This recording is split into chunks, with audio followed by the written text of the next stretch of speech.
Hi, ഇന്നത്തെ വീഡിയോയിലേക്ക് എല്ലാവർക്കും സ്വാഗതം. ആദ്യമായി എൻ്റെ ചാനൽ കാണുകയാണെങ്കിൽ സബ്സ്ക്രൈബ് ചെയ്യാൻ മറക്കല്ലേ. പുതിയ വീഡിയോയുടെ നോട്ടിഫിക്കേഷൻ ലഭിക്കുന്നതിനായി അടുത്തുള്ള ബെൽ ബട്ടൺ കൂടി അമർത്താനും മറക്കല്ലേ. അപ്പോൾ നമുക്ക് വീഡിയോയിലേക്ക് പോകാം. വീഡിയോയിലെ തമ്പനെയിൽ കണ്ടതുപോലെ ചുമയും കഫക്കെട്ടും മാറാനുള്ള ഒരു ഒറ്റമൂലിയാണ് ഈ വീഡിയോ. ഇത് ഞാൻ പരീക്ഷിച്ച് റിസൾട്ട് കിട്ടിയത് ഉള്ളതാണ്. ഇതിലെ സാധനങ്ങളെല്ലാം ശരീരത്തിന് ഗുണമുള്ള ഒന്നാണ്. ഇത് വളരെ എഫക്റ്റീവായിട്ടുള്ള ഒരു ടിപ്സാണ്. ഇപ്പോൾ വളരെയധികം ആളുകളിൽ കണ്ടുവരുന്ന ഒന്നാണ് പനി ഒന്ന് മാറിക്കഴിയുമ്പോൾ ഭയങ്കര ചുമയും കഫക്കെട്ടും. എത്ര മരുന്ന് കഴിച്ചാലും പൂർണ്ണമായും മാറില്ല. ഈ ഒരു ഒറ്റമൂലി ഒന്ന് പരീക്ഷിച്ച് നോക്കൂ. അതിനായി വേണ്ടത് വെറ്റില, ഇഞ്ചി, തേൻ. ഇത് മൂന്നും വളരെ സുലഭമായി തന്നെ നമുക്ക് കിട്ടുന്ന ഒന്നാണ്. വെറ്റിലയുടെ ഗുണങ്ങൾ ചെറുതല്ല. രോഗപ്രതിരോധശേഷിയൊക്കെ വർദ്ധിപ്പിക്കാൻ വെറ്റില നല്ലതാണ്.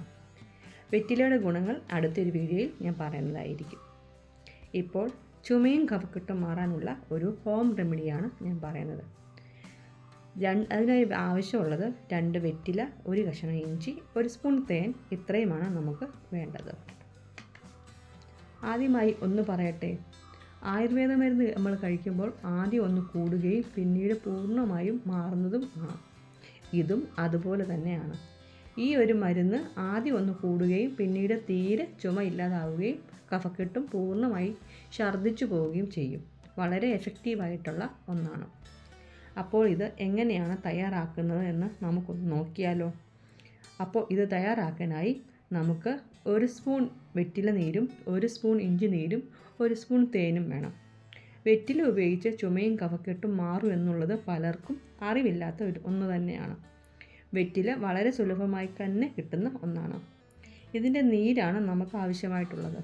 അതുകൊണ്ട് തന്നെ വെറ്റില എടുക്കുമ്പോൾ നന്നായി കഴുകിയെടുക്കാൻ ശ്രദ്ധിക്കണേ. പിന്നെ വേണ്ടത് തേനാണ്. അപ്പോൾ ഈ 3 സാധനങ്ങളാണ് നമുക്ക് വേണ്ടത്. ഇനിയും ഇഞ്ചി ചതച്ച് അതിൻ്റെ നീര് നമുക്ക് എടുക്കാം. നല്ലതുപോലെ ചതച്ചെടുക്കുകയാണെങ്കിൽ പിഴിഞ്ഞ് അതിൻ്റെ നീര് നമുക്ക് എടുക്കാൻ പറ്റുന്നതാണ്. ഇനി ഈ നീരൊന്ന് നമുക്ക് അരിച്ചെടുക്കുകയാണെങ്കിൽ അതിൻ്റെ ചണ്ടി ഒന്ന് നമ്മുടെ തൊണ്ടയിൽ കുരുങ്ങാതെ ഇരിക്കും. നല്ലതുപോലെ പിഴിഞ്ഞ് അരിച്ചെടുക്കുക. ഇപ്പോൾ നല്ലതുപോലെ നീര് കിട്ടിയിട്ടുണ്ട്. ഞാൻ ഏകദേശം 1 നേരമുള്ളതാണ് ഉണ്ടാക്കുന്നത്.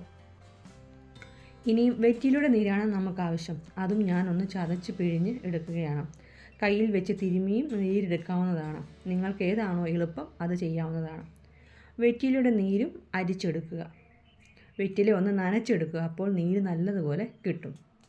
1 സ്പൂൺ നീരിന് 2 വെറ്റില മതിയാകും. ഇത് 1 നേരം കഴിക്കാനുള്ളതാണ് ഞാൻ ഉണ്ടാക്കുന്നത്. 2 നേരമാണ് കഴിക്കേണ്ടത്. ഇനി നമ്മൾ വെറ്റിലയുടെ നീരിലേക്ക് മുന്നേ തയ്യാറാക്കി വെച്ചിരിക്കുന്ന ഇഞ്ചിയുടെ നീരും ചേർക്കുക. എന്നിട്ട് മിക്സ് ചെയ്യുക. രണ്ടിനും ഏകദേശം ഒരേ കളറാണ് കിട്ടിയേക്കുന്നത്. ഏകദേശം ഒരു ലൈറ്റ് പച്ച കളറായി നമ്മുടെ വെറ്റിലയുടെ നീരിൻ്റെ കളറാണ് നമുക്ക് കിട്ടിയിരിക്കുന്നത്. ഇനി ഇതിലേക്ക് നമ്മൾ എടുത്തു വെച്ചിരിക്കുന്ന തേൻ കൂടി ചേർക്കുക. അതും 1 സ്പൂണാണ്.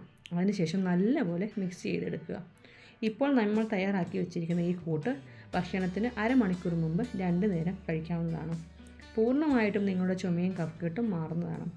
വീഡിയോ ഇഷ്ടപ്പെട്ട ലൈക്ക് ചെയ്യാനും ഷെയർ ചെയ്യാനും സബ്സ്ക്രൈബ് ചെയ്യാനും മറക്കല്ലേ. അടുത്തൊരു വീഡിയോയുമായിട്ട് ഉടനെ വരാം. Bye bye.